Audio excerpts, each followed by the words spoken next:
Good day बच्चों। आज का जो टॉपिक है वो है परिनालिका में प्रवाहित विद्युत धारा के कारण चुंबकीय क्षेत्र।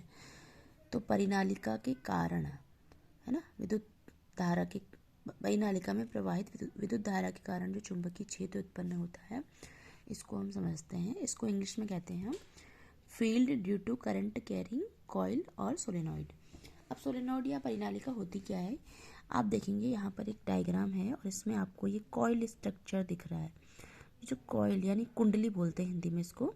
तो ये जो कॉइल स्ट्रक्चर है इसी को हम परिनालिका कहते हैं। ये क्या होती है, देखो पास पास लिपटे विद्युत रोधी तांबे के तार की बेलन की जो आकृति होती है और उसमें जो अनेक फेरे होते हैं ना, ये फेरे दिख रहे हैं आपको, जो अनेक फेरों वाली कुंडली होती है इसी को हम परिनालिका कहते हैं। मतलब ये तांबे के तार से हमने लपेट लपेट के बना रखी है, तो यही परिनालिका है और कुछ नहीं है। परिनालिका समझ में आ जाएगी तो आपको विद्युत धारा इससे उत्पन्न जो चुंबकीय क्षेत्र है वो भी समझ में आ जाएगा। तो ये देखो, ये परिनालिका बना रखी है, इसमें स्विच है और बैटरी लगा रखी है। तो इसमें जब हम विद्युत धारा प्रवाहित करते हैं तो हमें पता है कि विद्युत धारा में चुंबकीय प्रभाव होता है।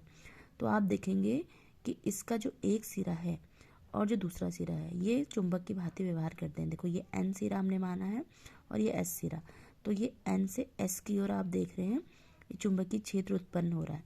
ऐसी नीचे की तरफ भी हो रहा है, एन से एस की ओर चुंबकीय क्षेत्र उत्पन्न हो जाता है इसके चारों ओर। आप इसमें कंपास ले जाएंगे तो कंपास की सहायता से भी आप देखेंगे कि ये बिल्कुल एक चुंबक की तरह व्यवहार करता है जब इसमें हम विद्युत धारा प्रवाहित करते हैं। अब ये तो हो गई बाहर की स्थिति। अब अंदर क्या होता है, देखो अंदर ये परिनालिका के अंदर भी देखो चुंबकीय क्षेत्र, ये पैरेलल लाइन दिख रही है ना, ये चुंबकीय क्षेत्र उत्पन्न हो रहा है। तो अंदर क्या होता है, अंदर एक समान चुंबकीय क्षेत्र उत्पन्न होता है। कैसे, देखो आप देख रहे हो ये जो लाइनें हैं ये बिल्कुल समांतर दिख रही है, एक दूसरे के समांतर दिख रही है। ये लाइनें समांतर दिखने का मतलब ये है कि इसके अंदर जो चुंबकीय क्षेत्र है वो एक समान है। एक समान मतलब ना बहुत ज़्यादा तीव्र है और ना बहुत ज़्यादा कम है।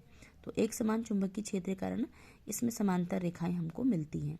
तो इस प्रकार से ये हमारा परिनालिका में प्रवाहित विद्युत धारा के कारण जो चुंबकीय क्षेत्र उत्पन्न होता है उसको हम इस विधि से समझ सकते हैं। ठीक है, होप कि आपको ये समझ में आया होगा। ये बहुत सरल डायग्राम भी है और बहुत इजीली समझ में भी आ जाता है। अगर आपको समझ में ना आए फिर भी आप कमेंट करके बता सकते हैं। ठीक है बच्चों, थैंक यू।